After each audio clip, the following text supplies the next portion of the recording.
اللہ نے نشانی بتائی، اور یہودیوں کی نشانی کی بتائی، سمینا و عصینا، سنیں گے تو صحیح، مانیں گے کوئی نہیں۔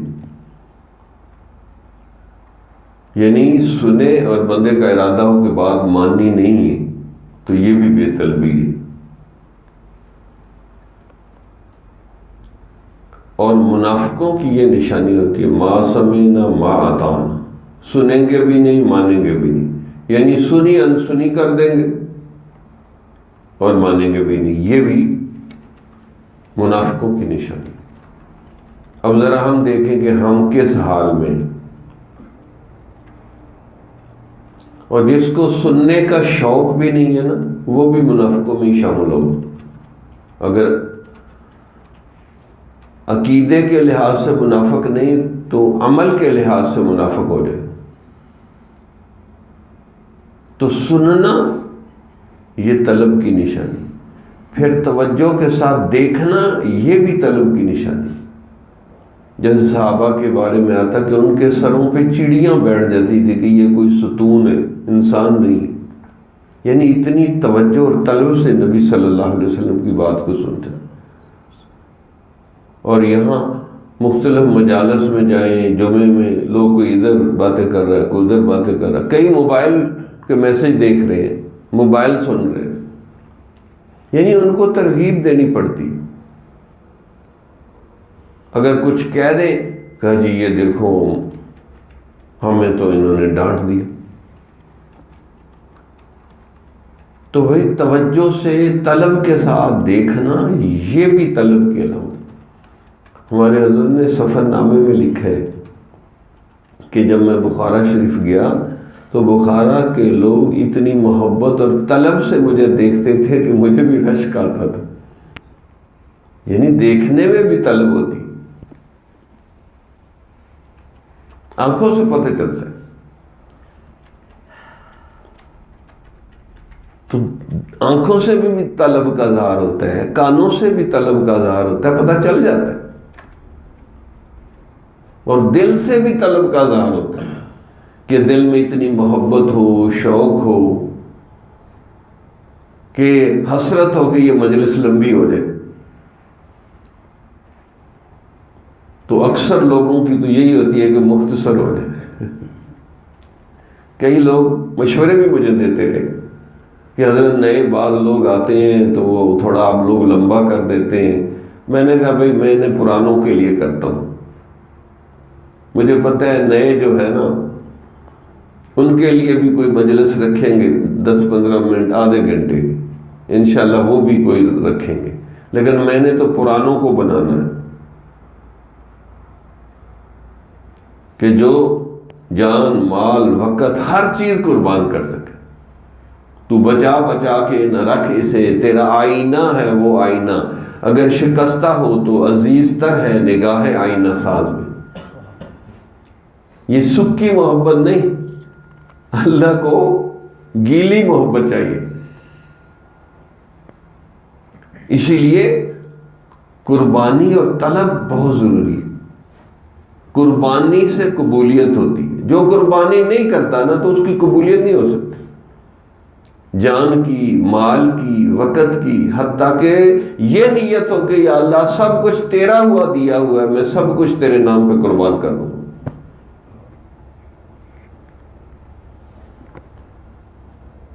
اس لیے یہ علامہ اقبال نے کہا کہ ہو صداقت کے لیے جس دل میں مرنے کی تڑپ، پہلے وہ اپنے پیکر خاکی میں جاں پیدا کرے، طلب پیدا کرے۔ اس لیے حضرت مولانا الیاس رحمۃ اللہ علیہ نے فرمایا کہ میری تبلیغی جماعت جو ہے نا یہ کوئی عالم بنانے کی جماعت نہیں ہے، یہ صرف لوگوں کے دلوں میں طلب پیدا کرتی ہے۔ جب گشت پہ نکلتے ہیں لوگ کوئی بات سنتا نہیں، جیسے شیخ صاحب نے فرمایا کہ اتنی بڑی بڑی کوٹیاں، مسجد بھی بڑی خوبصورت بنائی، نمازی کوئی نہیں، اب تو کتنا دل غمزدہ ہوتا ہوگا۔ لیکن یہ پنڈی میں اپنی مسجد میں بیٹھ کے تو بات سمجھ نہیں آئے گی نا۔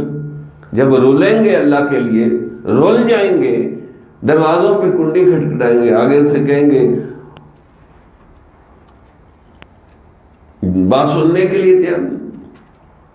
ایسا ہی وہ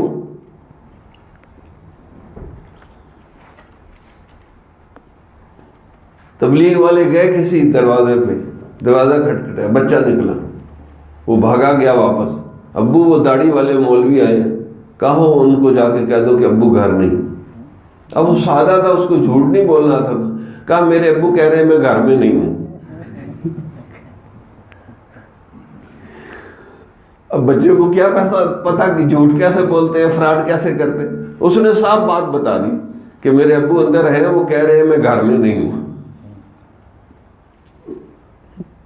اب بچوں کو مکاری کا کیا پتا، اب بات سننے کے لیے تیار نہیں۔ اور یہ تو کافروں کی صفت تھی کہ وہ بات سننے کے لیے، قرآن سننے کے لیے تیار نہیں تھے۔ آج ہم مسلمان وہ حرکتیں کر رہے ہیں، وضع میں ہو تم نصارہ، دو تمدن میں ہنود۔ یہ مسلمان جن کو دیکھ کے شرمائیں یہود، یہ یہود بدترین قوم ہے، اور علامہ اقبال کہتے ہیں ہم یہود سے بھی آگے جا رہے ہیں۔ بھائی بات تو سن لو، سننے میں کیا حد ہے؟ گانے بھی سن لیتے ہو، فلمیں بھی دیکھ لیتے ہو، راستہ چلتے چلتے کوئی بات کرے تو اس کو آدھا گھنٹہ اس سے گپے لگاتے ہوئے وقت ضائع کر دیتے ہو، اور اگر کوئی قرآن اور دین کی بات سنانا چاہتا ہے، جی میرے پاس ٹائم نہیں ہے، تو یہ بے طلبی ہے، اور یہ بڑی خطرناک ہوتی بے طلبی۔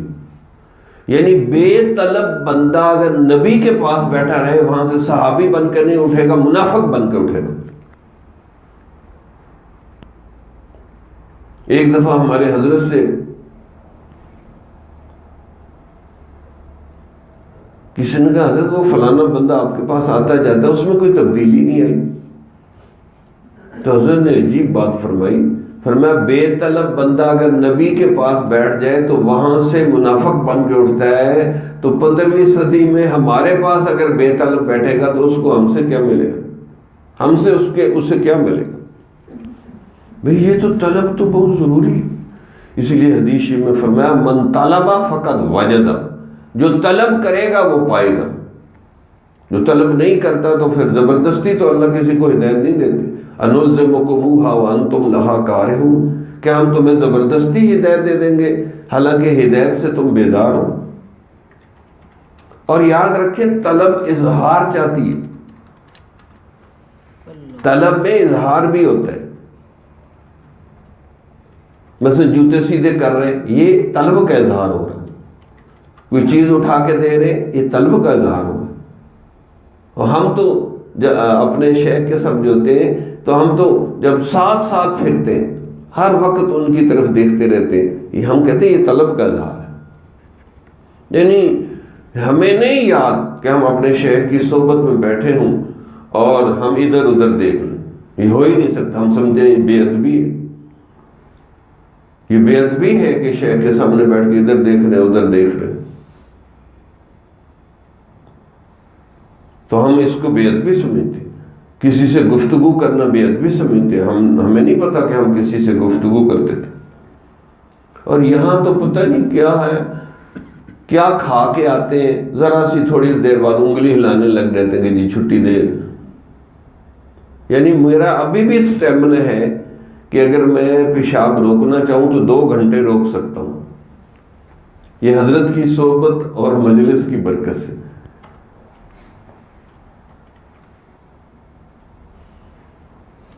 کہ ان کی صحبت میں بیٹھتے تھے، جب تک مجلس ختم نہیں ہوتی جو مرضی ہو جائے بیٹھے ہیں بس، مرنے تو نہیں لگے۔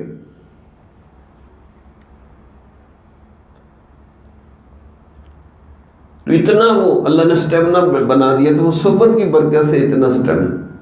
اور یہاں تھوڑی تھوڑی دیر کے بعد سب سے زیادہ کمزور بچوں کے مثانے، عجیب میں حیران ہوتا ہوں۔ تو جب ذرا عمر بڑی ہو گئی، بڑھاپا ہو گیا، تو آپ لوگوں کا تو پھر ساری شلواریں ہی خراب ہو جانی ہیں پیشاب سے۔ جس کو آدھا گھنٹہ وضو روکنا مشکل ہے، 1 گھنٹہ، تو بھائی ادب کی وجہ سے اللہ تعالیٰ اس چیز میں وسعت پیدا کر دیتے۔ تو ہم ادب کرتے تھے کہ بھی اپنے شیخ کی مجلس چھوڑ کے نہیں جانا، مرتے تو مرتے. تو اللہ تعالیٰ پھر اس میں وسعت پیدا کر دیتے اسی چیز میں. تو طلب کا اظہار، طلب اظہار جاتی. تو دل میں ایک طلب ہو. حضرت خواجہ عزیز آن علی رامتینی ہمارے سلسلہ نقشبندیہ کے بہت بڑے بزرگ، فرمایا بعض لوگ دور ہوتے ہیں لیکن ان کی محبت، طلب، تڑپ ایسی ہوتی ہے کہ وہ قریب محسوس ہوتے ہیں. اور بعض لوگ قریب بیٹھے ہوتے ہیں لیکن ان کے دل جو ہے نا گھر میں پھنسے ہوئے ہوتے ہیں کہ کب چھٹی ملے، کب جائیں. تو فرمایا وہ قریب ہونے کے باوجود بھی دور ہوتے. اسی طرح کے ایک واقعہ مجھے اس سے بہت نصیحت وصیت فائدہ ہوا کہ حضرت حاجی امداد اللہ مہاجر مکی سے کسی بندے نے مشورہ کیا، حضرت دل چاہتا ہے مدینے میرا پروگرام ہے کہ مدینے میں رہوں لیکن بیوی بچے میرے ہندوستان میں ہیں، تو آپ مشورہ دیں اب کیا کروں. یہاں رہتا ہوں تو بیوی بچوں کے خیال آتے ہیں کہ ان کا کیا بنے گا، وہ کس حال میں ہوں گے، اور یہاں مدینے شریف بھی رہنے کو دل چاہتا ہے. تو حضرت نے کہا کہ نہیں، تم ہندوستان واپس چلے جاؤ. تو اس آدمی نے کہا حضرت آپ بزرگ ہو کے مجھے یہ مشورہ دے رہے ہیں کہ میں واپس چلا جاؤں. کہا میں اس لیے صحیح مشورہ دے رہا ہوں کہ میں چاہتا ہوں کہ تو رہے ہندوستان میں، دل تیرا مدینے میں رہے، اور یہ نہیں کہ جسم تو تیرا مدینے میں ہے اور دل تیرا ہندوستان میں. تو اللہ کے نبی کو دل چاہیے، تمہارا جسم نہیں چاہیے. تو بھائی ایسا ہی ہوتا ہے شیخ کو بھی، بالفرض کسی وجہ سے آپ نہیں آ سکے لیکن دل آپ کا یہاں ہونا چاہیے. پوچھے بھائی مجلس میں گئے کیا ہوا، کس نے بیان کیا، کیسے ہوا. اگر ہم اپنے حضرت کی مجلس قضا ہو جائے تو ہم دوسروں سے پوچھتے ہیں کہ بھئی مجلس میں کیا ہوا. پہلے نجی مجالس بہت زیادہ ہوتی تھی، اب تو حضرت کے بیان زیادہ ہوتے ہیں. تو پوچھتے تھے بھئی کیا سوال ہوا، کیا جواب ہوا، کہاں ٹھہرے، کیا کیا ہوا. کہ چلے بھئی مجلس میں نہیں پہنچ سکے تو اس کے انوارات کو تو ہم محسوس کریں. تو یہ دل کی جو طلب اور تڑپ ہوتی ہے نا، یہ بہت زیادہ کاؤنٹ ہوتی، گنی جاتی ہے. انما الاعمال بالنیات، اور نیت دل سے ہوتی ہے، ارادہ دل سے ہوتا ہے. اب ہم نیت کرنے کے لیے بھی تیار نہیں، اور ہمیں تو اس بات کا بہت فائدہ ہوا زندگی میں، صحبت میں بیٹھنے کا بھی بہت فائدہ ہوا، لیکن وہ جو ملنے کے لیے تڑپ اور بے چینی تھی اس سے بڑا فائدہ ہوا. ہم نے ساری زندگی کوشش کی کہ حضرت کو ایئرپورٹ سے وصول کریں اور ایئرپورٹ پہ چھوڑیں. کیوں؟ تاکہ پہلی نظر بھی ہمارے اوپر پڑے اور آخری نظر بھی ہمارے اوپر پڑے. ہم تو نظریں وصول کرتے کہ اور سامنے ہو کے بیٹھتے تھے. کیوں؟ کہ اگر حضرت ادھر دیکھیں گے تو درمیان سے ہو کے نظر گزرے گی، ادھر دیکھیں گے درمیان سے ہو کے نظر گی، ادھر والوں پر ایک دفعہ، ادھر والوں پر ایک دفعہ، اور درمیان والوں پر 2 دفعہ نظر پڑتی. تو ہم درمیان میں اور سامنے بیٹھتے تھے. تو یہ توجہ کیا ہوتی ہے کہ شیخ محبت سے آپ کو دیکھ لے، بس یہ توجہ ہو گئی. کوئی بم تو نہیں پھاڑنا ہوتا توجہ میں، بس دیکھ لیا تو کافی ہے. حضرت بہت مصروف تھے، وہاں جو ذمہ دار تھے میں نے ان کو فون کر کے کہا میں حضرت کو ملنے کے لیے آنا چاہ رہا ہوں. کہا بالکل ٹائم. حضرت مسجد بنوا رہے تھے، بہت مصروف تھے، ٹائم کوئی نہیں دے رہے حضرت. میں نے کہا بھائی ٹائم ملے پھر بھی ہم خوش ہیں، نہ ملے پھر بھی خوش ہیں. ان کا پھر بالکل آ جاؤ. میں نے کہا ٹائم مل گیا پھر بھی خوش، نہ ملا پھر بھی خوش، اور کچھ نہیں، زیارت تو ہو جائے گی نا. تو زیارت بھی تو بڑی بات ہوتی ہے. علماء کو، مشائخ کے چہرے کو دیکھنا بھی تو بڑی بات ہے. تو ایسی طلب ہوگی تو پھر خود بخود روحانی ترقی ہونے لگ جاتی. لیکن اگر بیزاری ہو، اس لیے فرمایا کہ اگر نیکی کر کے بیزاری ہو نیکی ضائع ہو جاتی ہے، اگر گناہ کر کے بیزاری ہو تو گناہ ختم ہو جاتا. میں ایک جگہ پھلروان ایک علاقہ ہے، وہاں رمضان میں بیان کرنے گیا تو نئے نئے لڑکے نا اعتکاف پہ بیٹھ کے کبھی بیٹھے نہیں تھے. اب وہ مسجد کے بالکل کنارے میں بیٹھے اور باتیں کر رہے ہیں کہ بڑا برا پھنسے ہیں اس دفعہ، یہ کہتے ہیں مسجد سے نکل نہیں سکتے، یہ نہیں ہو سکتا، وہ نہیں ہو سکتا، تو بھئی آئندہ نہیں، توبہ ہے ہماری. میں نے کہا اب ان کو اس اعتکاف کا کیا فائدہ ہوگا کہ اتنے بیزار بیٹھے. میں نے کہا بھائی بیزاری کا اظہار کرو یا خوشی سے بیٹھو، اب 10 دن سے پہلے چھٹی نہیں مل سکتی تو اس لیے کیوں نہیں خوشی سے ہی بیٹھ جاتے. وقت بھی لگایا، جان مال بھی لگا رہے ہیں، خوشی سے بیٹھو. میں نے کہا یہ نہ کہو کہ میں مسجد میں بیٹھا ہوں، یہ کہو کہ میں اللہ کے در پہ بیٹھا ہوں، اللہ کے دروازے پہ بیٹھا ہوں، کنڈی کھٹکھٹا دو یا اللہ کھول دے اپنی رحمت کا دروازہ. ذرا اینگل بدلو، زاویہ بدلو. اللہ کو منانے کے لیے بیٹھے ہو نا تو اللہ کو منا کے جاؤ. تو بھائی طلب کے ساتھ بیٹھے، شوق کے ساتھ بیٹھے. ایسے ہوتی، پہلے دلچسپی ہوتی ہے، پھر طلب پیدا ہوتی ہے، پھر طلب کے بعد شوق پیدا ہوتا ہے، شوق کے بعد محبت ہوتی ہے، محبت کے بعد جنون پیدا ہوتا ہے، جنون کے بعد دیوانگی پیدا ہوتی ہے. ہم تو پہلی دوسری منزل کی بات کر رہے ہیں. کوئے دوست سے بہت دور ہے دشت جنون، اور عشق والوں نے خاک ابھی کہاں چھانی ہے. تو جنون اور دیوانگی والے لوگ پھر آگے منزل پہ پہنچتے ہیں. لوٹ آئے جتنے فرزانے گئے، عقل والے تو کوئی مشکل مصیبت آئے بس. لوٹ آئے جتنے فرزانے گئے، تاب منزل صرف دیوانے گئے. آہ کو ایک نسبت ہے اس شاخ سے، آہ نکلی اور پہچانے گئے. یہ جو نا عورتوں کا بڑے کم حوصلے، ہمارے حضرت فرماتے ہیں بعض عورتیں اللہ سے بھی روٹھ جاتی ہیں، جیسے اپنے خاوند سے روٹھ جاتی ہیں نا. تو اللہ کے بارے میں بھی ان کے بہت عجیب و غریب نظریات ہیں، حالانکہ اللہ تو وحدہ لا شریک. تو ایک بچی کا کل فون آیا، اس نے کافی لمبی بات کی کہ میں تو زندگی سے تنگ، مسئلے. میں نے کہا ہوا کیا ہے؟ کہا میرے پتہ نہیں والد کہہ رہے تھے ڈاکٹر بنو، وہ بھی نہیں بن سکی. اب والدہ کہہ رہی ہے کہ فورس میں چلی جاؤ. وہ میں BSc میں پھنسی ہوں، 2-3 دفعہ فیل ہو گئی ہوں، کیمسٹری پاس نہیں ہو رہی. تو میں نے بھی نمازیں چھوڑ دی. تو میں نے کہا پاس ہو جاؤ گی؟ بھئی کیمسٹری میں فیل ہو رہی اور ادھر سے نمازیں چھوڑ رہی ہو تو نمازوں کا کیا قصور ہے؟ یعنی اللہ سے بھی روٹھ جاتے ہیں لوگ. اللہ کی جلالت شان کا نہیں پتا نا. پھر اس کو سمجھایا. میں نے کہا چھوڑ، فورس میں جانا ادھر ادھر، اگر آج رات تو مر گئی تو کیا بنے گا مجھے یہ بتا پہلے. یہ تو میں نے سوچا ہی نہیں.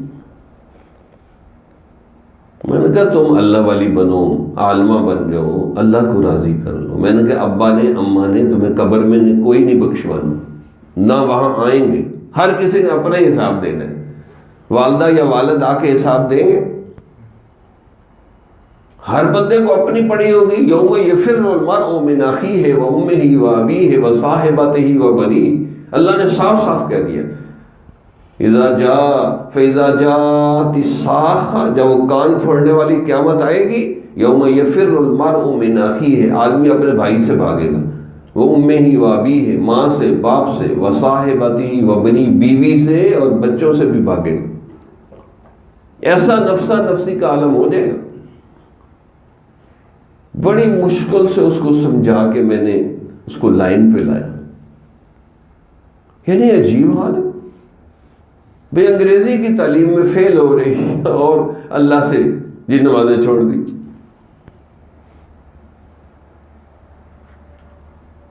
یعنی بعض لوگ نمازیں اللہ پہ احسان چڑھا کے پڑھتے ہیں کہ ہم نمازیں پڑھ رہے ہیں یا اللہ ہمارا بڑا احسان ہے آپ کے اوپر.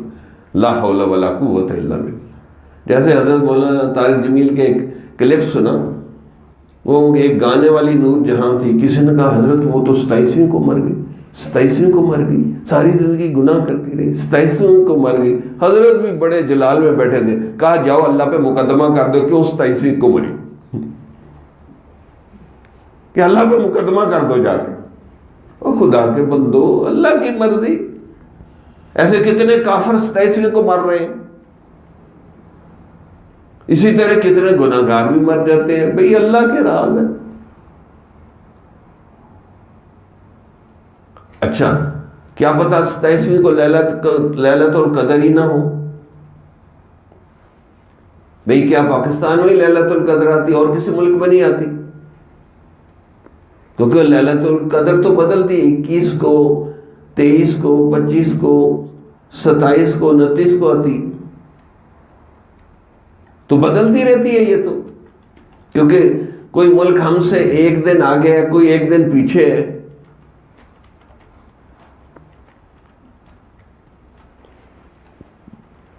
تو بدلتی رہتی ہے. تو میں دل لگی کے طور پہ پشاور والوں کو کہتا ہوں کہ وہاں روزوں کا چاند اور عید کا چاند 12 مہینے میں سے 2 مہینے پہلے چاند نکل آتا ہے, باقی 10 مہینے پورے ملک کے ساتھ نکلتا ہے. سمجھ آیا میرا نکتہ؟ میں نے وہاں کے بڑے بڑے علماء کو یہ بات کہی, کہا میں نے کہا جواب دو اس کا. وہ کیا کہیں جی ملا ہمارے کہتے ہیں بھئی یا تو 12 مہینے چاند پشاور میں پورے ملک سے پہلے نکلے تو ہم مان جائیں بھی ٹھیک ہے پہلے نکلتا ہے, 2 مہینے عید اور روزوں کا پہلے نکلتا ہے, باقی 10 مہینے پورے ملک کے ساتھ نکلتا ہے. بس انہوں نے اپنے مولویوں کی بات ماننی, خواہ وہ غلط کہہ رہے ہیں صحیح کہہ رہے ہیں, وہ بھی سوچتے نہیں.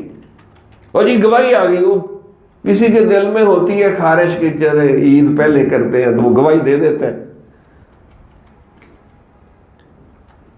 یہ نکتہ سمجھ آ رہا ہے نا؟ تو ہمارے پٹھان دوست ان کو بات پہ سمجھ نہیں آتی, اگر آ جائے تو پھر نکلتی نہیں ہے دل سے. اب کئیوں کو میں نے سمجھایا, بات ان کو سمجھ آ گئی, کہیں گے حضرت ہم بات کر نہیں سکتے اپنے مولویوں سے, ہی بھائی کچھ ہوش کرو, لیکن نہیں, فتنہ کھڑا کر دیتے. یہ ہے نا ایک عقلی بات ہے بھئی 10 مہینے تو چاند پشاور میں پورے ملک کے ساتھ نکلتا ہے, صرف 2 مہینے جلدی نکل آتا ہے کیونکہ وہ زور لگاتے ہیں چاند کے اوپر تو اس کو جلدی نکال لیتے ہیں.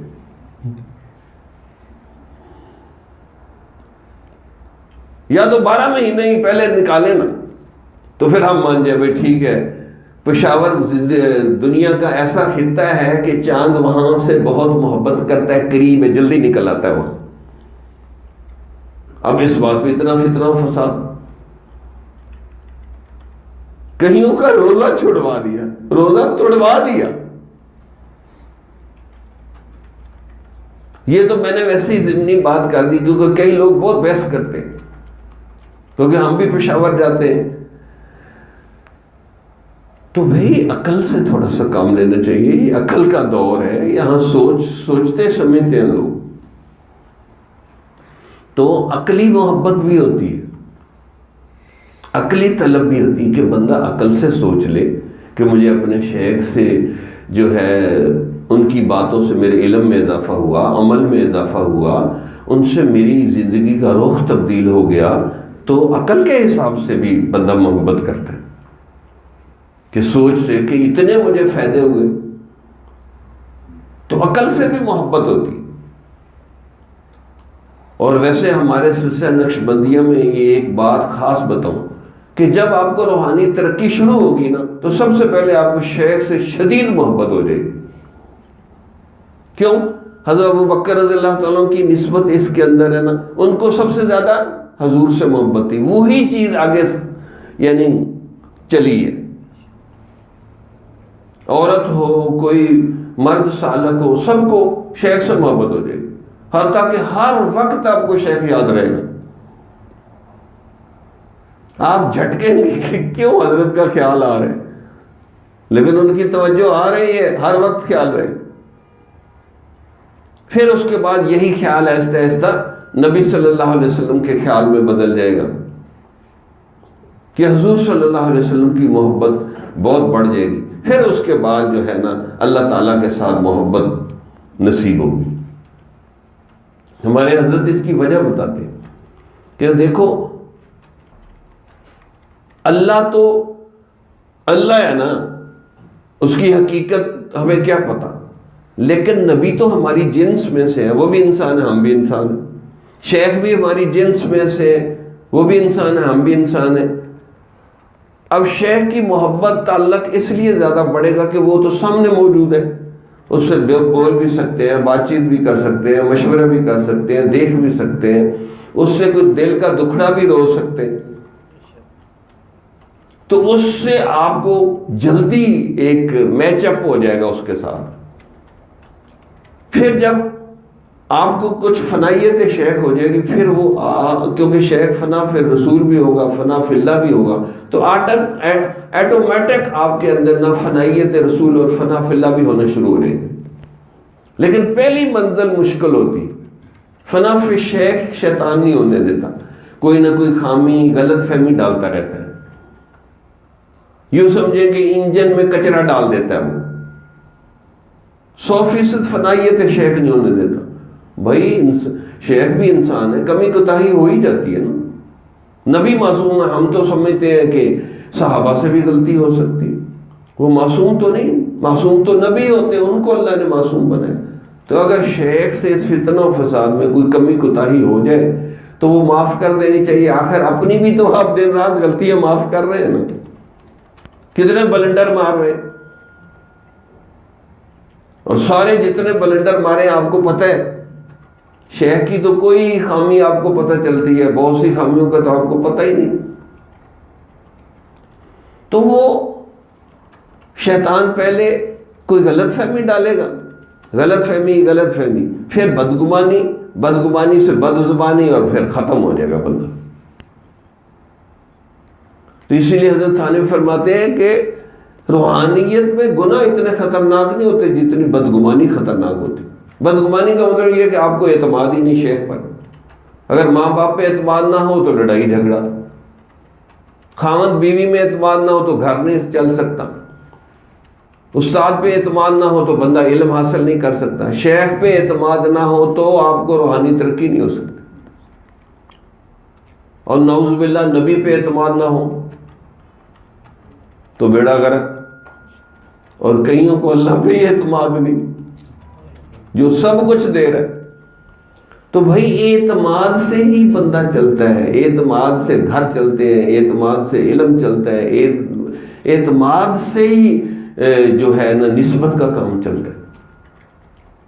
تو اب کافروں نے، منافقوں نے، سب نے مل کے نا پروپیگنڈا اتنا کیا علماء کے خلاف کہ علماء کے اوپر سے اعتماد خراب کر دیا عوام۔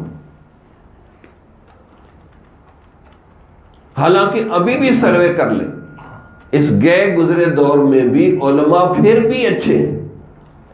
میں کہتا ہوں سب سے مشکل ہوتے ہیں سیاسی علماء جو سیاست میں حصہ لیتے ہیں۔ میں کہہ رہا ہوں اس گئے گزرے دور میں بھی کوئی ایسا سیاسی عالم ہے جو سیاست میں ہو اور اس نے بینک سے قرضے لے کے مکر گیا ہو، حالانکہ وہ کوئی مثالی علماء نہیں ہوتے۔ مثالی علماء ہمارے مشائخ ہیں جو مسجد مدرسے چلا رہے ہیں، لوگوں کی تربیت کر رہے ہیں، وہ مثالی ہے۔ لیکن پروپیگنڈا کتنا ہے کہ ہم آہ بھی کرتے ہیں تو ہو جاتے ہیں بدنام، وہ قتل بھی کرتے ہیں تو چرچا نہیں ہوتا، صرف علماء کا اعتماد خراب کرنے کے لیے۔ حتیٰ کہ اب داڑھی والوں کی بھی بدنامی، وہ ملا بن جاؤ، یعنی ملا اور مولوی کو گالی بنا دی۔ یہ صرف پروپیگنڈا ہے پروپوگنڈا کرنے کے لیے یہ ایسا ہے تاکہ علماء کے ساتھ عوام کا رابطہ کاٹ دیں.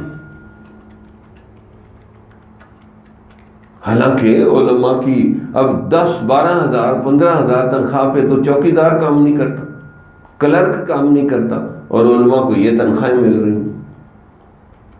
اچھا, جتنی وقت کی پابندی علماء کرتے ہیں کوئی اور محکمے میں کرتا ہی نہیں. جب سے یہ الیکٹرانک گھڑیاں یا سیکنڈوں پہ مولوی چل رہے ہیں, او جی آپ بالکل, وہ سیکنڈوں والی گھڑی نے تو مصیبت ڈال دی. اب مولوی بیمار ہو سکتا ہے, اس کو گیس کی بیماری ہو سکتی ہے, اور ہزاروں اور بھی غم ہے روزگار کے, لیکن وہ سولی پہ لٹکا ہوا ہے. جو ہی وہ سیکنڈوں والی گھڑی پہنچی 60 پہ, سارے نمازی کھڑے ہو جاتے. او جی مولوی صاحب آپ جلدی آیا کریں, گھر سے جلدی نکلا کریں, وضو کرتے ہوئے آپ اتنی دیر, جی 2 سیکنڈ اوپر ہو گئے. اب اتنی عقل نہیں آتی کہ تم کتنی دفعہ تمہاری رکعتیں چھوٹ گئی. مولوی صاحب کو بھی حاضری لگانی چاہیے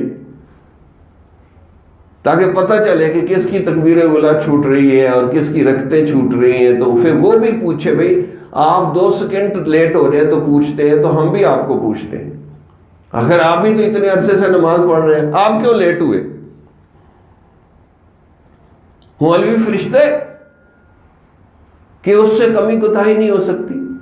اب یہ کتنا ظلم ہے کہ ایک انسان ہے, اس کی بھی بیوی ہے, بچے ہیں, بیمار ہو سکتا ہے, کوئی مسئلہ اس کو ہو سکتا ہے, نہیں جی بس 1 منٹ اوپر نہیں ہو سکتا, تو یہ زیادتی ہے.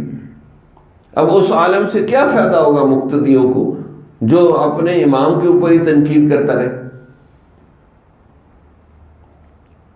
بہت یہ فتنہ پیدا ہو گیا. اور جب سے مسجدوں میں یہ کمیٹیاں بنی ہیں نا, تو کمیٹی کا صدر امریکہ کے صدر سے تھوڑا سا نیچے ہوتا ہے.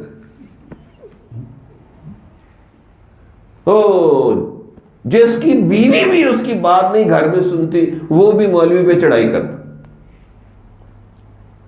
لا حول ولا قوت الا باللہ. بھائی عالم ہے, اس کی کوئی قدر ہے, اس کی کوئی عزت ہے, کیا آپ اس کے پیچھے نماز پڑھ رہے ہیں جب آپ کو اس پر اعتماد ہی نہیں ہے؟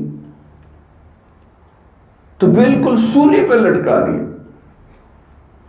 میرا تو دل چاہتا ہے باری باری سارے مقتدیوں کو کہ آج تو نے 5 نمازیں پڑھانی ہیں, آج آپ نے پڑھانی ہے, آپ آ جائیں تو دیکھتے ہیں کتنے پڑھاتے ہیں. پھر پتہ چلے کہ مولویوں کی کیا قدر ہے. بہت پروپوگنڈا کر رہے ہیں. بھائی ایسے نہیں کرنا چاہیے. جیسے بھی ہیں علماء پھر بھی ہم سے اچھے. 5 ٹائم تکبیر اولیٰ سے نماز پڑھ رہے ہیں, پڑھا رہے ہیں, منبر رسول پہ بیٹھے ہیں, ہاں جی, اور حضور کے جائے نماز پہ کھڑے ہیں. ٹھیک ہے کمی کوتاہی ہو جاتی ہے, ہم سے نہیں ہوتی, اس لیے فائدہ نہیں ہوتا کہ طلب ہی نہیں, عزت ہی نہیں دماغ میں, تو کیسے فائدہ ہوگا؟ بھائی فائدہ کرنے کے لیے آپ کو اعتماد کرنا پڑے گا ان پر. پیچھے ایسے امام کے کھڑے ہوتے ہیں تو امام کی بڑی قدر ہوتی ہے. اللہ اکبر کبیرہ. ہمارے پہلے زمانے میں امام جس کو امام کا لقب دے دیتے تھے وہ سب سے آگے ہوتا تھا. اس وقت سارے ملک جو چلانے والے ہوتے تھے وہ بھی قرآن حدیث پڑھے ہوئے ہوتے تھے. یہ تو انگریزوں کے آنے کے بعد مسجد مدرسے علیحدہ ہو گئے, کالج یونیورسٹیاں علیحدہ ہو گئی, ورنہ جہانگیر اورنگزیب ان کے زمانے میں جو وزیر ہوتے تھے وہ بھی علماء ہوتے تھے, وہ بھی علماء ہوتے تھے. تو اس لیے بھائی اتنی سختی نہیں کرنی چاہیے, بلکہ حضرت مفتی تقی السمعانی رحمت دامت برکاتہ فرماتے ہیں کہ اگر عالم بے عمل بھی ہے تو اس کو اس کی بے عملی کا خود نقصان ہوگا. دوسروں کو تو وہ مسئلہ صحیح بتائے گا نا, دوسروں کو غلط مسئلہ تو نہیں بتائے گا. ہاں اس کی اپنی بے عملی کا اس کو خود نقصان ہوگا, لیکن یہ اتنا پروپیگنڈا کیا ہوا ہے کہ اللہ کی پناہ. لیکن اللہ ہی مدد کرتا ہے. بندہ اللہ کا ہو جائے گا، یا اللہ میں تیرا ہوں بس، پھر اللہ تعالیٰ غیب کے خزانوں سے مدد کرتے ہیں. تو یہ میں نے طلب کے اوپر چند باتیں بتا دی، لیکن میں یہاں نکالی تھی آیات میں یہ سنانا چاہتا تھا آپ لوگوں کو، تاکہ ذرا قرآن کا بھی مزہ چکھیں. اللہ تعالیٰ فرماتے ہیں کیف یہدی اللہ قوما کفروا بعد ایمانہم. دیکھیں اللہ کا سٹائل دیکھیں. اچھا وہی عربی ہے نا، وہی الفابیٹ ہے اعلیٰ بات آسا، اسی سے ہم عربی میں لکھتے ہیں پڑھتے ہیں، وہی اللہ نے استعمال کیے ہیں. کوئی اور الفابیٹ تو استعمال نہیں کیے نا. لیکن جو اللہ نے بات کہہ دی ہے اس جیسی کوئی بات کر ہی نہیں سکتا. سٹائل ہی علیحدہ ہے، سٹائل ہی علیحدہ ہے اللہ تعالیٰ کا بات کرنے کا. کیف یہدی اللہ قوما کفروا بعد ایمانہم. اللہ تعالیٰ کیسے ہدایت دے ان لوگوں کو جو ایمان کے بعد کافر ہو گئے. ایمان لائے پھر منافقت شروع کر دی. وَشَاهِدُوا أَنَّ الرَّسُولَ حق، اور یہ بھی گواہی دی کہ میں کلمہ پڑھتا ہوں لا الہ الا اللہ محمد رسول اللہ. نبی کو بھی کہا کہ یہ میں نبوت کو مان لیا. وَجَاءَهُمُ الْبَيِّنَاتُ، اس کے پاس حقائق و دلائل بھی آ گئے کہ اسلام حق اور سچ ہے. لیکن اس کے بعد مال پیسے کے لالچ میں، کسی عہدے کے لالچ میں، کسی اور وجہ سے کافروں والی حرکتیں شروع کر دی. اس وقت ہم اعلانیہ کافر نہیں ہوتے، خفیہ کافر بنتے ہیں. مثلا کالجوں یونیورسٹیوں میں کئی لوگ کہتے ہیں ہم دہری ہیں، کوئی کہتے ہیں ہم جو ہے کمیونسٹ ہیں. یہ سارے کافروں کے نام. دہریہ ہو جائے، کوئی کمیونسٹ ہو جائے، کوئی جو ہے کہے جی میں بنیاد پرست نہیں ہوں. بھئی اللہ پر ایمان، رسولوں پر ایمان، کتابوں پر ایمان، فرشتوں پر ایمان، آخرت پر ایمان، یہی تو بنیادی ارکان ہے. اگر آپ یہ بنیاد کو نہیں مانتے تو پھر آپ مسلمان نہیں ہیں. تو اس وقت کفر کے نام علیحدہ رکھ دیے. جیسے اور چیزوں کے نام بدل دیے نا، تو کفر کے بھی نام بدل دیے. جیسے رشوت کو کیا کہتے ہیں؟ چاہ پانی کو کوئی چائے پانی دے جائے. سود کو کیا کہتے ہیں؟ Profit, interest. گناہ کا نام انگریزی میں رکھا ہوا ہے، تو انگریزی میں گناہ کا نام رکھنے سے وہ جائز ہو جائے گا. غیبت کا نام دکھ سکھ رونا، کومنٹس دینا. غیبت کے نام بڑے بڑے رکھے ہوئے، جھوٹ کے نام بڑے رکھے ہوئے. یار یہ بندہ بڑا ایکٹیو ہے، یعنی بڑا جھوٹ بولتا ہے. حتیٰ کہ پارٹیوں میں جو بندہ جھوٹ بولنے کے لیے اسپیشل بندہ رکھا ہوتا ہے اس کا نام ہے پروپیگنڈا سیکٹری، کہ فل ٹائم جاب اس کی ذمہ داری ہے کہ یہ جھوٹ بولے گا، جھوٹ بولے گا، طوفان مچائے گا. اب قرب قیامت کی نبی صلی اللہ علیہ وسلم نے علامت بتائی کہ قرب قیامت میں جھوٹ پھیل جائے گا، یعنی بلا وجہ بھی لوگ جھوٹ بولیں گے. تو اللہ تعالیٰ نے فرمایا کہ اللہ کیسے ان لوگوں کو ہدایت دے گا جو ایمان کے بعد کافروں والی حرکتیں شروع کر دی اور رسول کے سچا ہونے کے بعد رسول کی سنت کے خلاف کام کرتے. اور حالانکہ ان کے پاس قرآن کا معجزہ آ گیا، دلائل آ گئے. واللہ لا یہدی القوم الظالمین، اللہ ایسے ظالموں کو ہدایت سے محروم کر دیتا. یہ ظلم کر رہے ہیں. وما ظلمهم اللہ ولکن کانوا انفسهم یظلمون، کہ اللہ نے ظلم نہیں کیا، یہ خود اپنی جانوں پہ ظلم کر رہے ہیں.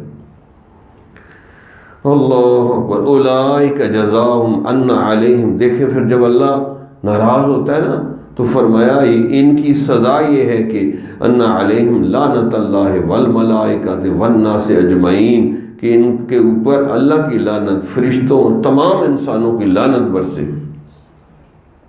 کہ جو ایمان لائے اور ایمان کے بعد پھر کافر ہو گئے، منافق بن گئے. جو اعتقادی منافق بن جائے وہ کافروں سے بھی نیچے جہنم میں جائے گا. ان المنافقین فی الدرک الاسفل من النار، کہ منافق کافروں سے بھی نیچے جہنم میں ہوں. خالدین فیہا، اس میں ہمیشہ ہمیشہ رہیں گے، لا یخفف عنہم العذاب ولا هم ینظرون، عذاب ان سے ہلکا نہیں کیا جائے گا، نہ ان کو کوئی مہلت دی جائے گی، الا الذین تابوا من بعد ذلک واصلحوا۔ میں حیران ہوں کہ اتنی اللہ نے وعیدیں سنائی کہ لعنت ہے اللہ کی، فرشتوں کی، تمام انسانوں کی، لیکن اللہ کریم اور مہربان بھی تو ہے نا۔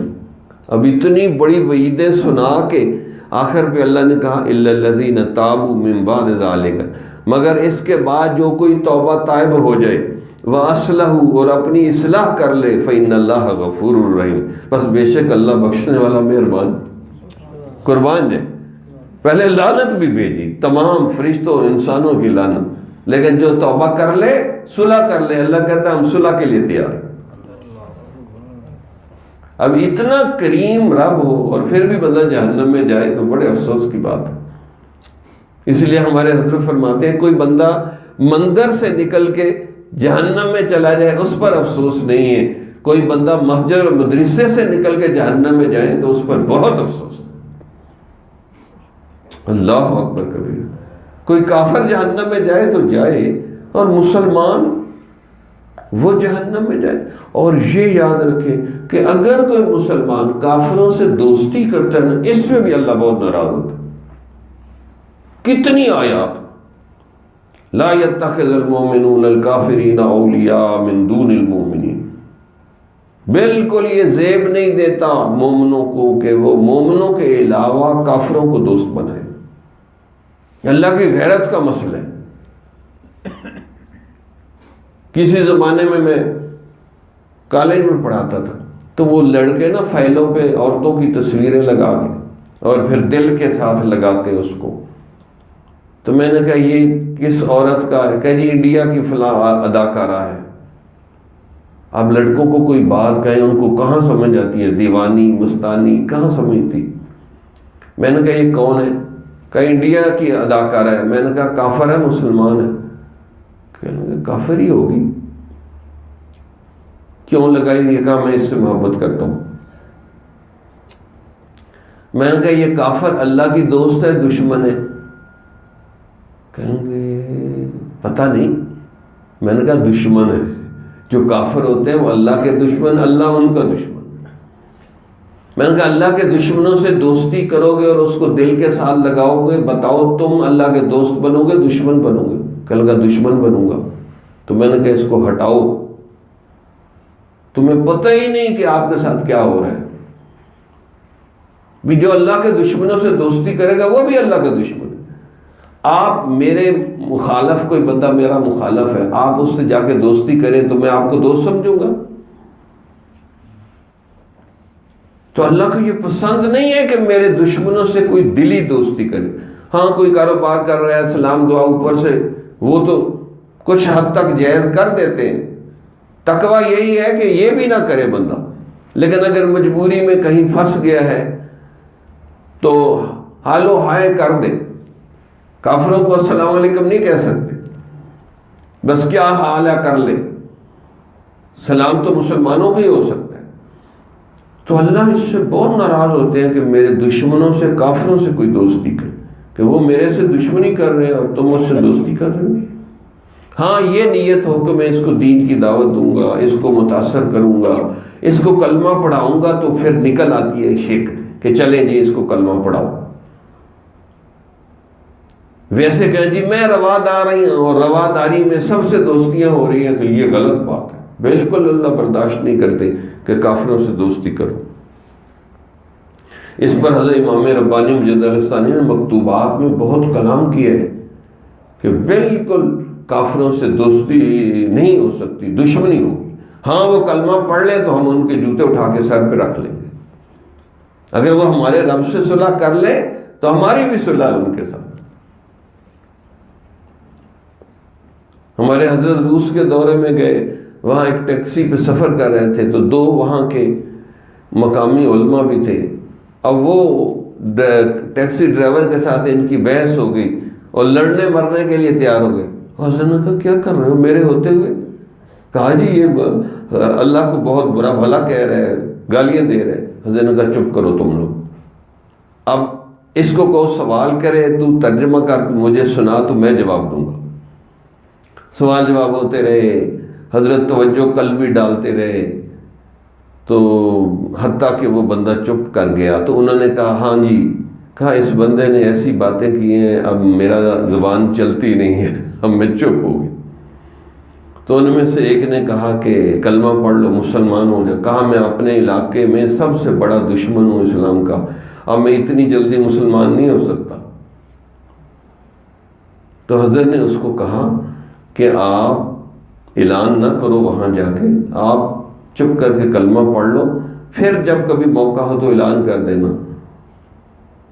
تو اس نے کہا کہ یہ چھپی نہیں رہ سکتی بات مسلمان ہونے کی.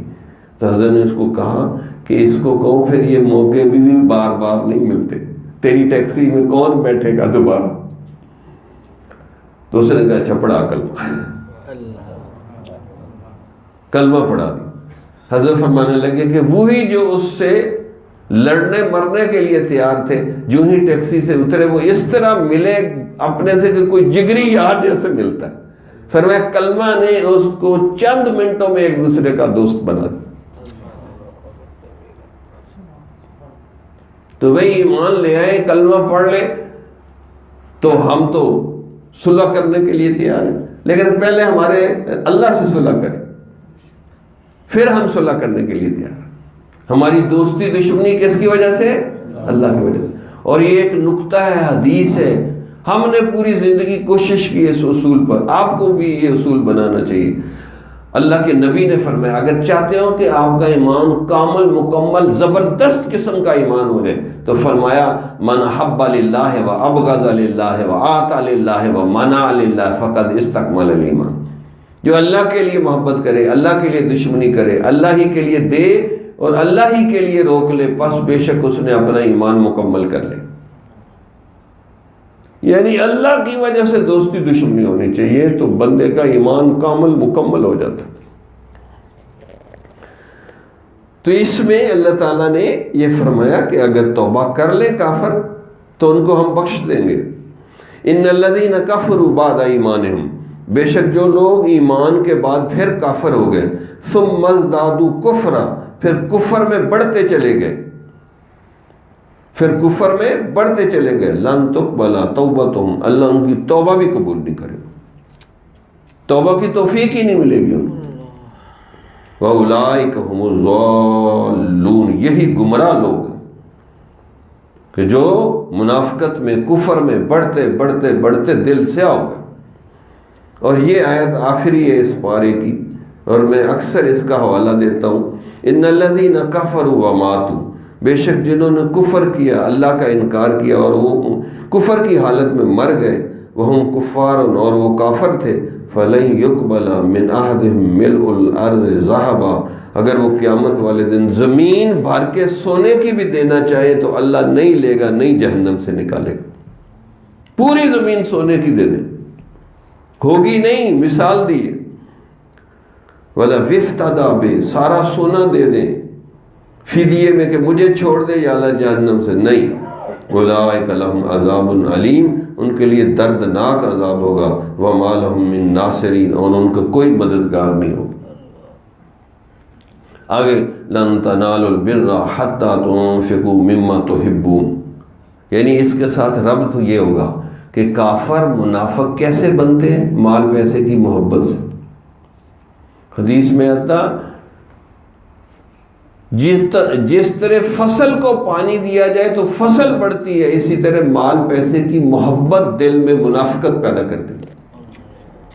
اسی لیے فرمایا مال پیسہ ہاتھ میں رکھنا جائز، جیب میں رکھنا جائز، دل میں رکھنا ناجائز. اور دل کے اوپر رکھنا بھی ٹھیک نہیں، اس کی گرمی نیچے جاتی. اور کیسے ہو؟ ہمارے خواجہ عبید اللہ حرار سلسلہ نقشبندیہ کے بزرگ تھے، بہت بڑا مال پیسہ تھا ان کے پاس، کاروبار تھا. اگر بزرگ کاروبار کرنے لگے نا تو آپ جیسوں کو موقع ہی نہ ملے کاروبار کا. ان کی اتنی ذہانت فطانت ہے، یقین کریں. لیکن وہ اللہ کے کام اور قرآن کی خدمت میں لگے رہتے ہیں. لیکن جو کئی مشائخ کرتے ہیں تو وہ پھر سونوں، حضرت کے گھوڑے سونے کی کیلوں سے باندھے ہوئے ہوتے تھے. حضرت خواجہ عبید اللہ حرار اور بادشاہوں کے پیر تھے، ان سے بادشاہ بیعت تھے. کسی نے کہا حضرت وہ آپ کا جو جہاز آ رہا تھا نا، بڑی کشتی سمانے تجارت، وہ ڈوب گیا. کروڑوں کا مال پیسہ سونا تھا، ڈوب گیا. تو کئیوں کے چہرے یہاں اتر گئے، کوئی اتنا ڈوب گیا. حالانکہ وہ پرانی بات میں کر رہا ہوں. تو حضرت نے ایسے دیکھا دل کی طرف، کہا الحمدللہ رب العالمین، شکر ادا کر رہے ہیں کہ اتنا ڈوب گیا. کسی نے دوسرے دن آ کے کہا، مجلس لگی تھی، کہ حضرت وہ کسی اور کا جہاز ڈوبا ہے، آپ کا بالکل صحیح سلامت کروڑوں کا پروفٹ بندرگاہ پہ پہنچ گیا. کہا الحمدللہ رب العالمین.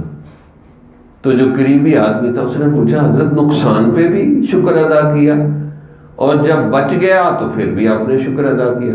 کہا بولے آدمی، میں نے مال پیسے پہ شکر نہیں ادا کیا. جب ڈوبا تو میں نے دل کی طرف توجہ کی کہ دل کو کوئی غم تو نہیں ہوا، کوئی دکھ تو نہیں ہوا.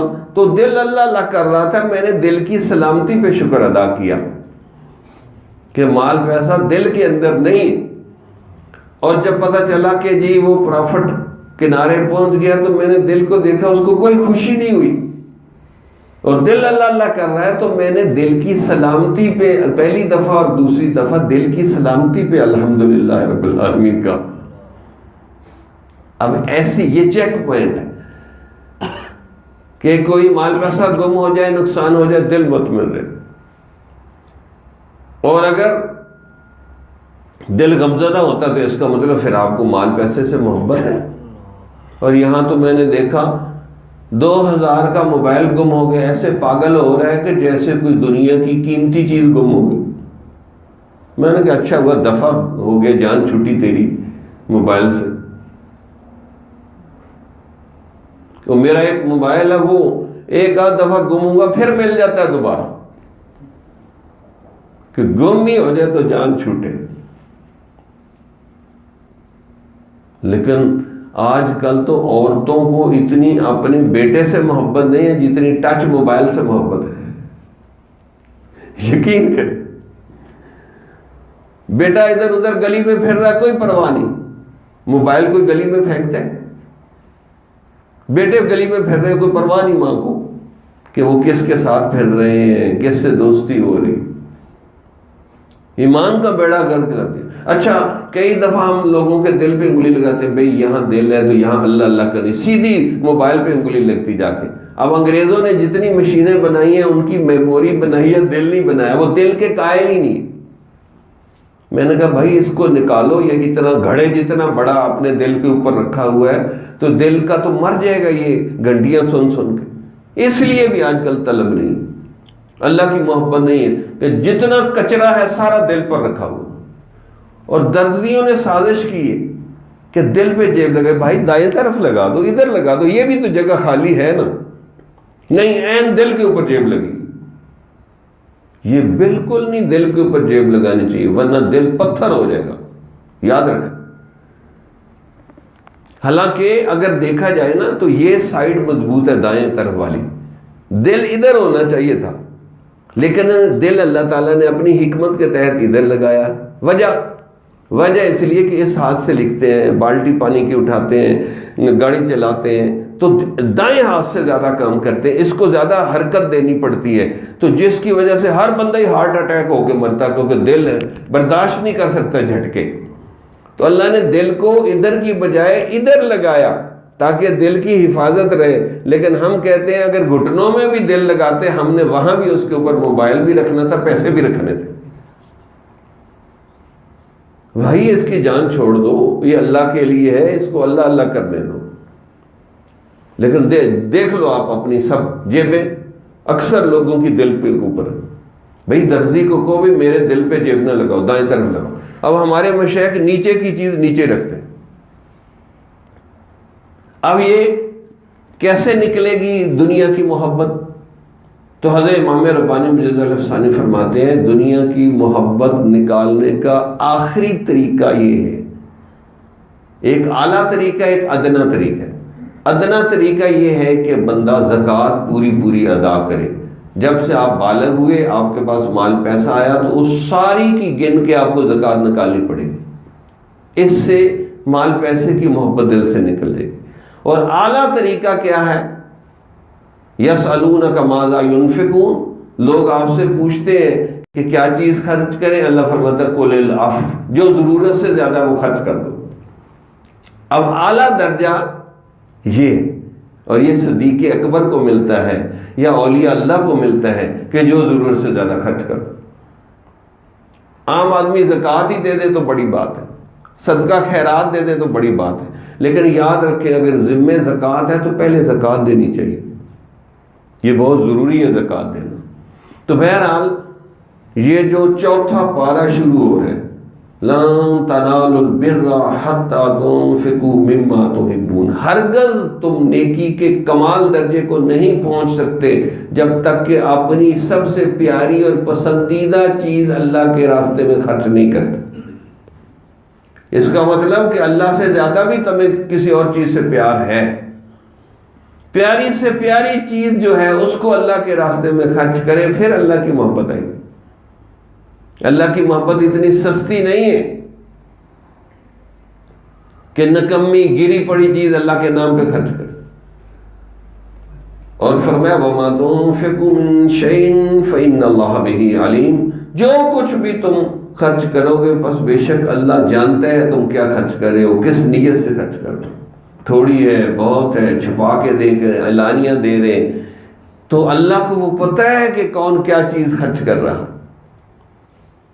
دیکھ رہے حضرت عثمان غنی رضی اللہ عنہ نے مال پیسے کے ذریعے جنت خرید، پانی نہیں مل رہا تھا، آدھا کنواں خریدا، اس کا کاروبار ہی ٹھپ ہو گیا یہودی کا، آدھا خرید کے پھر اسلام کے نام وقف کر دیا۔ یقین کریں اس وقت اگر امیر لوگ زکوٰۃ نکالیں اور جو ہے اللہ کے راستے میں مسجدوں مدرسوں میں دیں تو اتنی اسلام کی خدمت ہو جس کی حد نہیں۔ اب اتنا پابندیاں لگا دی کہ بندہ حیران ہوتا ہے، یہ پھر اللہ ہی اپنے غیب کے خزانوں سے دیتا ہے۔ تو اس لیے ہمیں کرتے ہی رہنا چاہیے۔ عموماً ہم کبھی 2-3 مہینے کے بعد میں اپیل کرتا ہوں، کیونکہ اب اجتماع آ رہا ہے نا، 17 فروری کو ہمارا یہاں اجتماع ہے، اور اس سے پہلے ہم نے یہ مسجد مکمل کرنی ہے، کیونکہ سردی ہے اور کھڑکیاں اور دروازے لگانے پڑیں گے۔ تو کھڑکیاں اور دروازے ہم نے آرڈر دے دیا ہے، اس کا کوئی 4,77,000 بل بنے، صرف ایلومینیم کی کھڑکیوں کا، اور 1.5-2 لاکھ شیشے کا بھی بنے گا۔ تو یہ دینا ہے، کیونکہ وہ عزیز خادم کہتے جی بھٹھے والے کے اتنے پیسے دینے ہیں، چنائی والے کے اتنے پیسے دینے ہیں، اچھا سیمنٹ کرنے والوں کے اتنے دینے ہیں۔ اب وہ مجھے آ کے کہتا ہے، میں پھر اللہ کو ہی التجا کرتا ہوں کہ یا اللہ تیرا گھر بن رہا ہے، تو نہیں بنوانا ہے، تو نہیں دیا ہے، تو ہی دیتا ہے، تو ہی دے گا، غیب کے خزانوں سے عطا فرما۔ اب سبب کے طور پہ اللہ جس کو چاہے قبول کر لے۔ تو بھائی سبب کے طور پہ ہم عام طرح نہیں جھولی نہیں پھیرتے، صندوقڑی نہیں ہم نے جمعے میں نہیں کرتے، ہم اپنے خاص دوستوں کو اپیل کرتے ہیں جو مخلص خاص دوست ہیں کہ بھئی آپ میرے پہ احسان نہیں چڑھا رہے، یہ اللہ کا دیا ہوا اللہ کو واپس کر دیں۔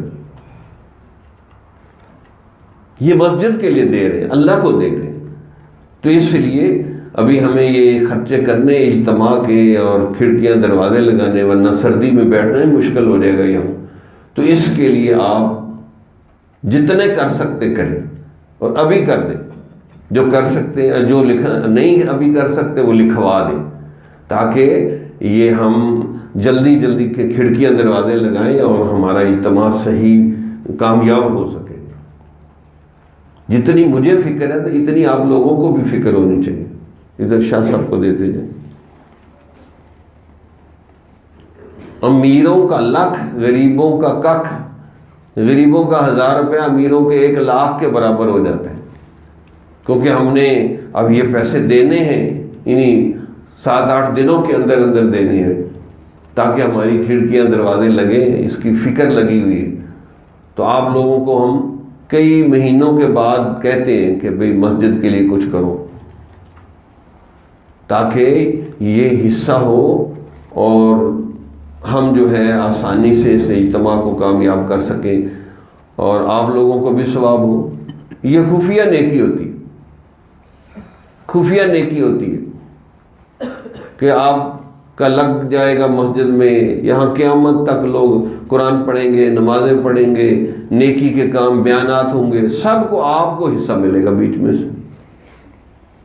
تو اس لیے بندہ کرتا ہی رہے، تو اس سے پھر اللہ تعالیٰ اپنے خاص فضل و کرم سے دیتا ہے۔ اور میں نے قرآن میں پڑھا کہ اللہ 700 گنا تک بھی بڑھا دیتے ہیں، جتنا اخلاص ہوگا اتنا زیادہ اللہ بڑھا دے گا۔ تو اللہ سے دعا ہے کہ اللہ تعالیٰ ہمیں اخلاص کے ساتھ جان، مال، وقت، تینوں چیزوں خرچ کرنے کی، کیونکہ جان کے جہاد سے پہلے قرآن میں مال کے جہاد کا ذکر آتا ہے کہ مال بھی لگاؤ، وقت بھی لگاؤ، جان بھی لگاؤ۔ مال اور جان کا بہت ذکر آتا ہے، لیکن آج کل تو لوگ وقت بھی نہیں لگاتے۔ تو اللہ تعالیٰ جان، مال، وقت، بلکہ ہر چیز اپنے نام پہ قربان کرنے کی ہمیں توفیق عطا فرمائے۔ وآخر دعوانا الحمد للہ رب العالمین۔ اچھا ہے، یہ 17 کو ہمارا ہے اور 16 کو دارالہدا میں گولڈا موڑ پہ حضرت کا بیان ہوگا، اور اگلے اتوار کو ہم صبح لاہور بھی جائیں گے، وہاں بھی اجتماع ہو رہا ہے، تو اس میں بھی جو شامل ہونا چاہیے، خاص طور پہ جو باکار ہے نا گاڑی والے، اور جن کی گاڑی بھی ذرا مضبوط ہے، تو وہ بھی نام لکھوا دیں، تاکہ ہم اس حساب سے پھر صبح جائیں گے 7:30 7:30 بجے 7 بجے، اور پھر مغرب کے بعد یا مغرب کے بعد آ جائیں گے، ایک دن کے لیے جائیں گے۔ تو لوگ جو ہے پکنک کے لیے جاتے ہیں، تو ہماری یہ روحانی پکنک ہے کہ جہاں وہاں حضرت کا بھی بیان ہوگا، عصر سے مغرب تک حضرت کا بیان ہوگا، اس عاجز کا بھی ہوگا، اور بھی بہت سے لوگوں کے بیانات ہوں گے۔ تو یہ ایک دن کا اجتماع ہوگا لاہور میں، صاحبزادہ عبدالقدوس صاحب کروا رہے ہیں، انہوں نے مجھے دعوت بھی دی ہے۔ تو اللہ تعالیٰ سارے اجتماعات کو، سارے پروگراموں کو قبول فرما لے، اور ہمیں جو ہے نا ذریعے کے طور پہ قبول فرما لے۔ وآخر دعوانا الحمد للہ رب العالمین۔ کچھ لوگ بیعت ہونا چاہتے ہیں اور باقی تجدید بیعت کرنا چاہتے ہیں، تو اس کے 3 بڑے مقاصد ہیں۔ ایک یہ کہ میں اللہ سے ہمیشہ راضی رہوں گا، اللہ میرے سے راضی ہو جائے، میں ہر حال میں اللہ سے راضی رہوں گا، اللہ میرے سے راضی ہو جائے۔ دوسری نیت کہ میں اتباع سنت کروں گا، اس کے لیے عشق رسول اپنے اندر پیدا کروں گا۔ اور تیسرا کبیرہ صغیرہ گناہ، ریا، دکھاوا، عجب، تکبر، دل کی غفلت، ساری چیزوں سے میں سچی سچی توبہ کرتا ہوں۔ تو یہ نیت کریں گے تو انشاءاللہ اللہ تعالیٰ سے قوی امید ہے اللہ ہم سب کو معاف فرما دیں گے۔ الحمدللہ وکفی وسلام علی عبادہ الذین اصطفی، اما بعد فاعوذ باللہ من الشیطان الرجیم۔ یہ پیچھے پڑھتے جائیں۔ اعوذ باللہ من الشیطان الرجیم، بسم اللہ الرحمن الرحیم، لا الہ الا اللہ محمد الرسول اللہ، آمنت باللہ وملائکتہ وکتبہ ورسلہ والیوم الآخر والقدر خیرہ وشرہ من اللہ تعالی والبعث بعد الموت، آمنت باللہ کما ہوا باسمائہ وصفاتہ وقبلت جمیع احکامہ اقرار باللسان وتصدیق بالقلب، اشہد ان لا الہ الا اللہ واشہد ان محمدا عبدہ ورسولہ، استغفر اللہ ربی من کل ذنب واتوب الیہ، وصلی اللہ علیہ وسلم۔ یہ کلمات پڑھنے سے ہم سچے دل سے توبہ طائب ہوئے، اب ہلکے پھلکے سے وظائف کرنے، ایک باوضو رہنے کی کوشش کریں، دوسرے بائیں پسلیوں کے نیچے دل ہے تو وہاں تھنکنگ، سوچ، خیال بنائیں کہ میرا دل کہہ رہا اللہ اللہ اللہ، کھاتے پیتے سوتے جاگتے اٹھتے بیٹھتے یہاں دھیان، توجہ، خیال رہے، نگرانی دل کی کریں کہ دل کہہ رہا ہے اللہ اللہ اللہ۔ اسی طرح مراقبہ کرنا ہوتا ہے، 100 دفعہ استغفار، استغفر اللہ ربی من کل ذنب واتوب الیہ، 100 دفعہ درود شریف، اللہم صلی علی سیدنا محمد وعلی آل سیدنا محمد وبارک وسلم، ایک پارہ آدھا پارہ تلاوت، ایک پاؤ، ایک رکوع، ایک آیت، جب محبت سے اٹھا کے قرآن کو دیکھ لیں صبح صبح کہ یہ میرے رب کا کلام ہے، تو تعلق ہونا چاہیے قرآن کے ساتھ۔ اور اسی طرح چھٹا رابطہ رکھنا کہ مجلس ذکر میں آئے، جیسے اسرار صاحب نے بتایا کہ 3-4 گھنٹے وہ سچی طلب کے ساتھ آئے بیٹھے اور اتنا ان کو فائدہ ہوا۔ واقعی ہمارا سب سے کم ہم وقت دیتے، ہمارے تبلیغی بھائی تو کہتے 4 مہینے لگاؤ ہے جی، نہیں تو چلہ لگاؤ، نہیں تو 10 دن لگاؤ، بالکل جو مرا ہوا ہے کچھ نہیں کر سکتا وہ 3 دن لگا، وہ ہم کہتے ہیں 4 گھنٹے لگاؤ۔ اب بتاؤ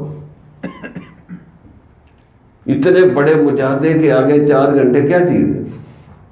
3-4 گھنٹے تو کچھ بھی نہیں ہے۔ تو بھائی یہاں کیونکہ مشائخ کی پیچھے سے نسبت کام کرتی ہے، اس لیے تھوڑے وقت میں زیادہ کام ہو جاتا ہے۔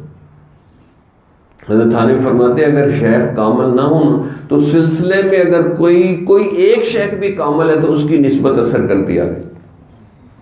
اب صدیق اکبر ہے رضی اللہ تعالیٰ عنہ، حضرت سلمان فارسی ہیں، امام جعفر صادق ہے، حضرت خواجہ بہاؤالدین نقشبند بخاری ہیں، ماشاءاللہ امام ربانی مجد الف ثانی ہیں، خواجہ مرزا مظہر جانے شہید ہیں، اور ان کے خلیفہ حضرت خواجہ غلام علی مجدد دہلوی، خواجہ دوستمند قندھاری، اور خواجہ سراج الدین، خواجہ عثمان دامانی، خواجہ پیر غلام حبیب، خواجہ عبد المالک صدیقی، ہمارے حضرت دامن برکاتہم، کیا بڑے بڑے مشائخ ہیں۔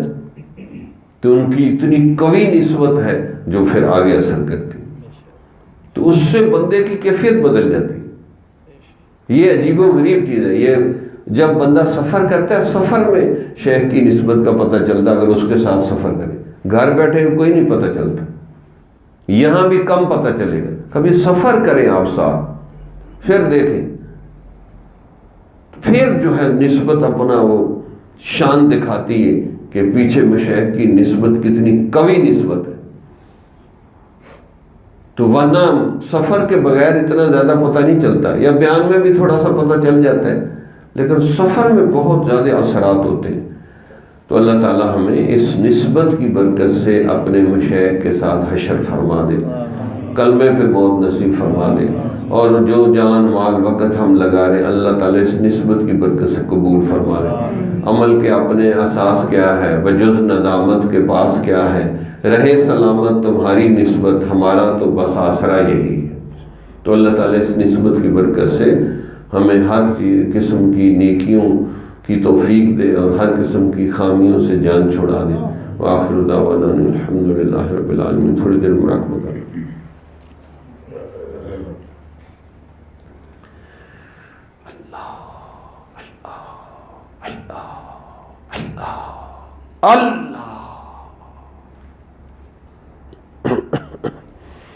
غنیمت سمجھ لو مل بیٹھنے کو، جو دائی کی گھڑی سر پر کھڑی، غنیمت سمجھ زندگی کی بہار، آنا نہ ہوگا یہاں بار بار۔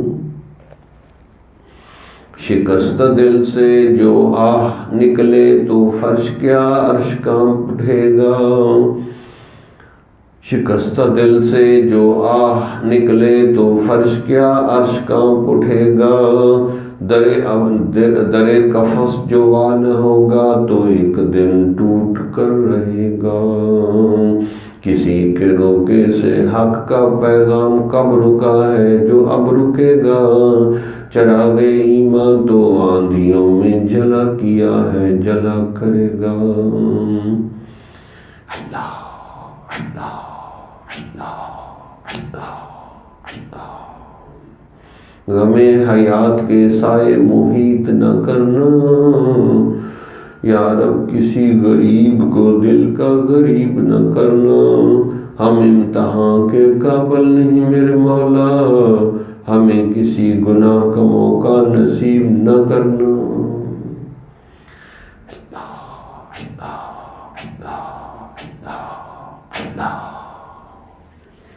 لا الہ الا اللہ، اللہم صلی علی سیدنا محمد۔ ربنا ظلمنا انفسنا وان لم تغفر لنا وترحمنا لنكونن من الخاسرین۔ یا اللہ ہم سب کے ظاہر باطن چھوٹے بڑے گناہوں کو معاف فرما، یا اللہ ہماری توبہ کو قبول فرما، ہماری اس بیعت کو قبول فرما، کمیاں کوتاہیاں معاف فرما، علت و فلت و ذلتوں سے محفوظ فرما۔ یا اللہ جو بھی اس مسجد کی تکمیل میں حصہ لے رہے، یا اللہ ان کے رزق جان مال میں برکت پیدا فرما۔ یا اللہ جو مشورے سے کسی بھی حیثیت سے یا اللہ دین کا کام کر رہے ہیں، یا اللہ ان کو قبول فرما۔ جو حاسدین ہیں، منافقین ہیں، مخالفین ہیں، یا اللہ اس سے ہمیں پناہ عطا فرما۔ معاذ اللہ، ہم یا اللہ تیری پناہ مانگتے ہیں، یا اللہ تو ہی ان سے نپٹ سکتا ہے، یا اللہ ہمیں پناہ عطا فرما۔ یا اللہ جو سالکین سستی غفلت کر رہے ہیں، گھروں میں بیٹھے رہتے ہیں، یا اللہ ان کو بھی آنے کی توفیق عطا فرما، اور اس اجتماع کے لیے محنت کرنے کی توفیق عطا فرما۔ یا اللہ جو جو دلوں کی جے شرید ہے سب کو قبول فرما۔ آخری وقت ہے لب پہ لا الہ الا اللہ۔ ابھی سے یہ دعوت دینی شروع کریں محنت کی۔ 17 فروری تو مردوں کا یہاں انتظام ہوگا، عورتوں کا ادھر ایک جان حال ہے، ادھر سے جائیں، ہاں بھاٹا چوک سے پہلے ہے، کافی پہلے ہے بھاٹا چوک سے، تو کافی بڑی جگہ ہے، وہاں عورتوں کے لیے انتظام ہے، اور حضرت کا یہاں بیان ہوگا۔ تو مختلف ہم میسیج بھی بنا رہے ہیں، اشتہار بھی بنا رہے ہیں، تو انشاءاللہ وہ بھی آپ لوگوں کو سینڈ کریں گے، تو اوروں کو بھی دعوت دیں۔ تو انشاءاللہ جتنے لوگ آئیں گے سنیں گے، آپ کو دعوت دینے کی وجہ سے انشاءاللہ اجر و ثواب ملے گا، اور اسی اجتماع کے انتظامات میں بھی آپ شامل ہوں، جان مال وقت ہر طریقے سے۔ تو جتنا اجتماع میں ہوگا کام انشاءاللہ آپ کو ہر جگہ سے حصہ ملے گا۔ تو اللہ تعالیٰ ہماری جان وقت اور مال سب چیزوں کو اپنے دین کی سربلندی کے لیے قبول فرما۔ چلیے اذان دیں۔